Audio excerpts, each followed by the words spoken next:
Good morning, Alex and friends. I'm Grace. Today is Tuesday, April 29th, 2025, and you're listening to Alex's News.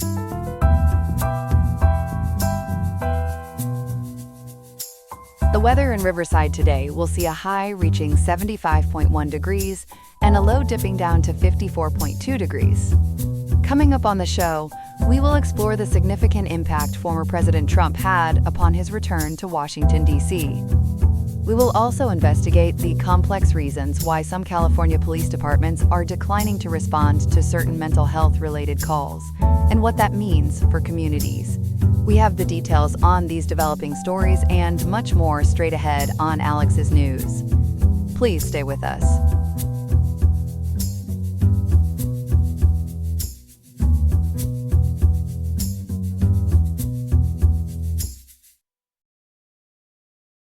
We're tracking the major developments marking the first 100 days of President Trump's second term, a period defined by swift and often controversial action. Joining us now is our political reporter Ethan to break down this whirlwind start. Ethan, the administration promised to shake things up, and a key theme seems to be, as some reports put it, quote, steamrolling government, end quote. Tell us about that. That's right, Grace.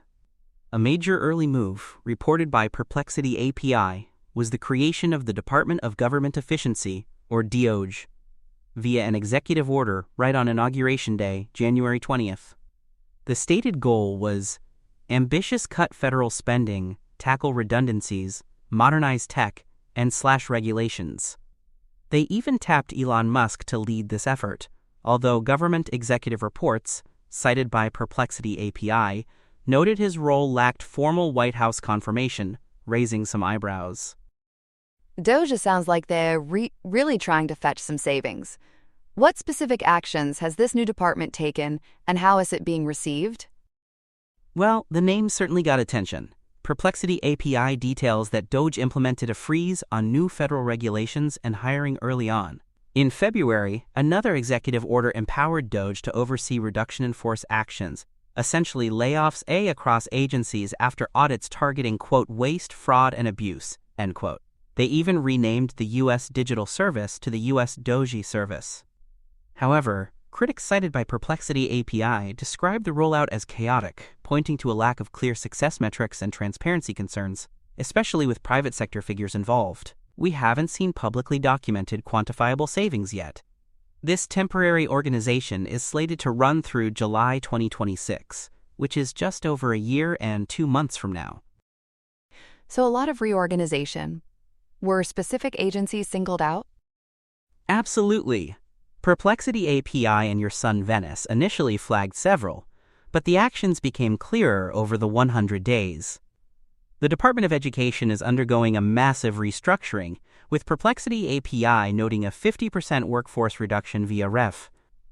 Executive orders aim to shift power back to states and localities. There are even plans linked to the Project 2025 initiative, also cited by Perplexity API, that outline potentially dismantling the department entirely, moving programs like IDEA to Health and Human Services. And what about foreign aid, specifically USAID? That situation evolved quickly. Perplexity API reports an initial executive order mandated a 90-day review of all foreign assistance, explicitly naming USAID. Then came directives pausing state and USAID assistance and even stop work orders hitting global health programs almost immediately. While early analysis suggested talk of abolition might just be advocacy framing, by March 31st, the administration formally told Congress it intended to, quote, abolish USAID as an independent establishment, end quote. Reports from Representative Meeks and DeVex, cited by Perplexity API, confirmed active steps like layoffs were underway, folding its functions into the State Department. Beyond restructuring, what other domestic policy shifts have we seen? NPR News reports a widespread purge of diversity, equity, and inclusion programs and language from federal communications, reaching even the Pentagon. The president also signed orders banning transgender athletes from girls' and women's sports teams, and, fulfilling a campaign promise also noted by NPR News, pardoned individuals involved in the January 6th Capitol riot. Perplexity API adds he ordered the declassification of files related to the assassinations of JFK, RFK, and Martin Luther King Jr. There were also executive orders favoring fossil fuels, though NPR News points out some are symbolic or need Congress. Let's shift to the economy. Trade wars were a hallmark of the first term, and it seems they're back. They certainly are. NPR News and Perplexity API confirm sweeping new tariffs, specifically targeting goods from Canada, Mexico, and China. This immediately sent ripples through the stock market, according to NPR News. And the impact is being felt locally. KNSIRadio.com reported concerns from Asian grocery stores right here in Minnesota about potential price hikes on imports due to these tariffs. I-to-S, not exactly small potatoes for consumers or businesses. President Trump claimed he, quote, solved inflation, end quote. But these tariffs sound like they could do the opposite. That's the concern. NPR News highlights warnings from the Federal Reserve itself that the tariff strategy would likely worsen inflation, directly contradicting the president's claim. Promises to cut living costs and energy bills are meeting skepticism, especially with tariffs potentially pushing prices up. And while tax cuts were promised, NPR News reminds us those need congressional approval, which isn't guaranteed. And internationally, this America First approach seems to be straining relationships. It appears so. Your son Venice noted a shift in Republican orthodoxy on alliances. Perplexity API reports some provocative rhetoric, including threats to seize control of the Panama Canal or Greenland, and even suggesting annexing Canada. The broad pause on foreign aid we discussed earlier, detailed by Perplexity API, has significantly impacted partners relying on U.S. support, reinforcing that America First posture.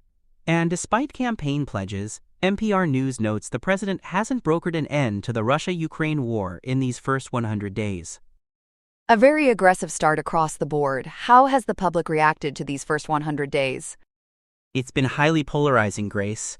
The actions are widely seen as destabilizing. Polling data compiled by Perplexity API shows 45% of Americans gave the president an F grade for this initial period. It signals an intensification of the disruptive approach seen in his first term. A turbulent beginning indeed. Ethan, thank you for walking us through that complex landscape. You're welcome, Grace.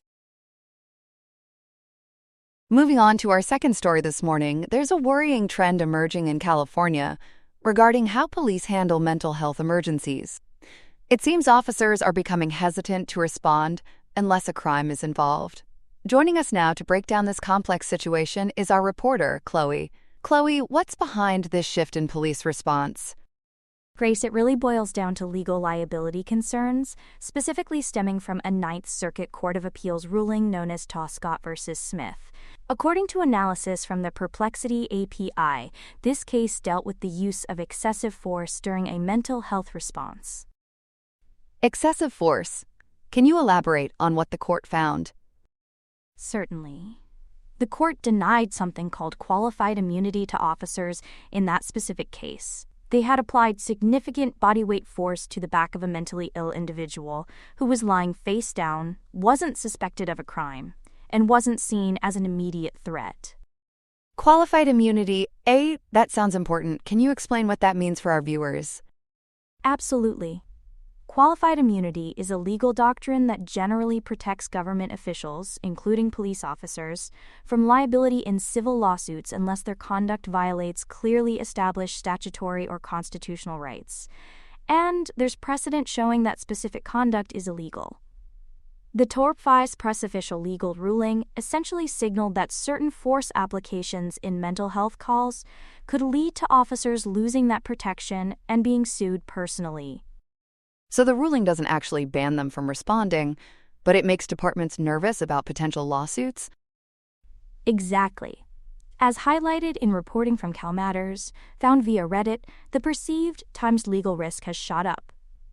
Departments fear officers might face lawsuits if they physically intervene, even if trying to help, especially if less forceful options weren't tried first, like the court noted in the Scott case. So agencies like the Sacramento County Sheriff's Office are now policing their policies, instructing dispatchers not to send deputies to mental health calls unless there is a clear crime or immediate danger reported. But doesn't California have laws allowing police to intervene in a crisis, even without a crime? That's where the conflict lies. The Perplexity API analysis points out tension with California's Welfare and Institutions Code, specifically Section 5150. This code, often called a quote, 5,150 hold, end quote, historically gives officers the authority to detain someone experiencing a severe mental health crisis if they're deemed a danger to themselves or others, or gravely disabled, even without criminal activity. These new policies prioritize avoiding liability over using that 5,150 authority. It's a real tightrope walk between legal mandates and litigation fears. What are the consequences of police stepping back like this? It sounds like it could leave people in a dangerous situation. It absolutely does. CalMatters reporting underscores this. Families calling 911 in desperation for a loved one in crisis might find no police help arriving if there's no obvious crime. It also puts other first responders, like firefighters and paramedics, in a tougher spot. They might arrive at potentially volatile scenes without police backup to ensure safety. It has a ripple effect with serious safety implications. A difficult situation indeed. Are there any solutions being worked on? It sounds like something has to give. There are several approaches being tried or discussed across the state, as the Perplexity API outlines. Sacramento County, for instance, is directing dispatchers to screen calls more carefully and is also routing mental health calls directly to the 988 Suicide and Crisis Lifeline, connecting people with mental health professionals instead. So, shifting the response away from law enforcement where possible? Precisely. Los Angeles has an unarmed response program that's seen success, diverting many mental health calls to trained crisis teams who resolved almost 90% of calls last year without police. There's talk of expanding models like that. There are also legislative efforts, like the Law Enforcement Training for Mental Health Crisis Response Act of 2025, aimed at improving training, though it doesn't force police to respond. Another bill, AB 308, pushes for better crisis intervention plans locally. But ultimately, there's a growing consensus, noted even by sources like rtumble.com, that this points to a need for much broader investment in mental health resources and dedicated non-police response teams. It's less about just policing the issue and more about responding to the call for systemic change. A complex problem with evolving solutions. Thanks so much for breaking that down for us, Chloe. You're welcome, Grace.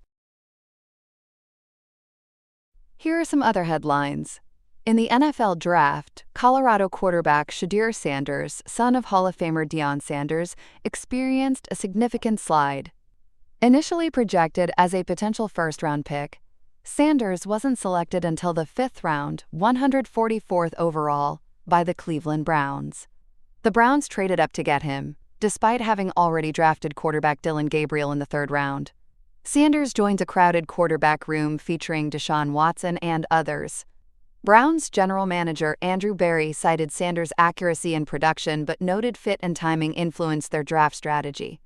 The fall from a projected first-round spot represents a potential loss of over $13 million in contract value for Sanders. Turning to Vatican City, Cardinal Giovanni Angelo Becciu has formally withdrawn from the papal conclave set to begin May 7th. Becciu, convicted of embezzlement and other financial crimes by a Vatican tribunal in 2023, had already been stripped of his cardinal voting rights in 2020. Despite an ongoing appeal, his eligibility remained controversial following Pope Francis's death. Reports suggest Pope Francis left explicit directives excluding Becciu. After pressure from fellow cardinals to avoid overshadowing the conclave, Becciu announced his decision to obey the late Pope's will, while maintaining his innocence. His withdrawal removes a significant point of contention as cardinals prepare to elect the next pope. In Wisconsin, a lawsuit aims to reinstate fusion voting, a practice allowing a candidate to appear on the ballot under multiple party endorsements. Filed by a new group called United Wisconsin, the suit argues minor parties should be able to nominate candidates already backed by major parties. Currently legal only in New York and Connecticut, supporters believe fusion voting empowers smaller parties and independent voters. Critics argue it complicates ballots. If successful, the lawsuit could significantly alter Wisconsin's electoral landscape. North of the border, Canada's Liberal Party, under new leader Mark Carney, has secured a fourth consecutive term in government following a dramatic election. It's unclear if they won a majority or minority. The victory marks a major turnaround from earlier polls, largely attributed to anti-Trump sentiment fueled by the U.S. president's rhetoric, and the resignation of former Prime Minister Justin Trudeau. Carney, a former central bank governor, campaigned on economic stability. Key priorities will include managing trade relations with the U.S. and addressing domestic issues like housing. And the U.S. Supreme Court heard arguments in AJT versus OCO area schools. The case involves a Minnesota teenager with severe epilepsy whose parents sought evening instruction due to morning seizures preventing her attendance, which the school district denied. At issue is whether students claiming discrimination under the Americans with Disabilities Act must prove schools acted with, quote, bad faith or gross misjudgment, a higher standard imposed by the Eighth Circuit Court.